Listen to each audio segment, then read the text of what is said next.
From the PEP Radio Newsroom, we have this news from the Vatican. The Vatican returned 62 Indigenous artifacts to Canada on Saturday. The items included an Inuit kayak, wampum belts, war clubs, and masks, many of which had been held in Vatican museums for 100 years or more. Every single one of those artifacts are sacred items there, crucial for the healing journey for many residential school survivors.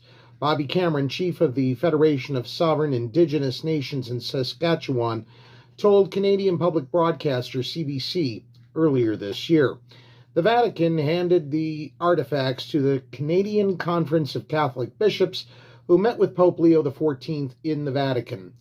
The Canadian Conference of Catholic Bishops will proceed as soon as possible to transfer these artifacts to the National Indigenous Organizations, or NIOs.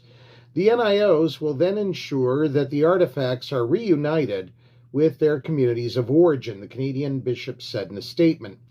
Catholic missionaries in Canada sent the artifacts to the Vatican during a period of cultural suppression, forced conversions, and abuse within the residential school system for Indigenous children.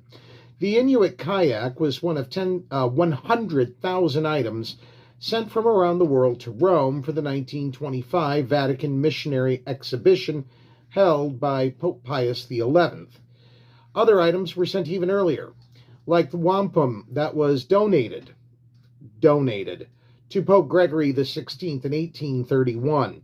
The Vatican then held on to the items. More than half of the exhibited artifacts were held at the Missionary Ethnological Museum, which later became part of Vatican museums in the 1970s. In 2022, Pope Francis made a penitential pilgrimage to Canada, where he offered a historic apology for the decades-long abuse of Indigenous children at Catholic schools in the country, which he described as genocide. During that trip, Indigenous communities in Canada asked the Vatican to return culturally significant items that had been taken away decades ago. That's what we know about this story for now.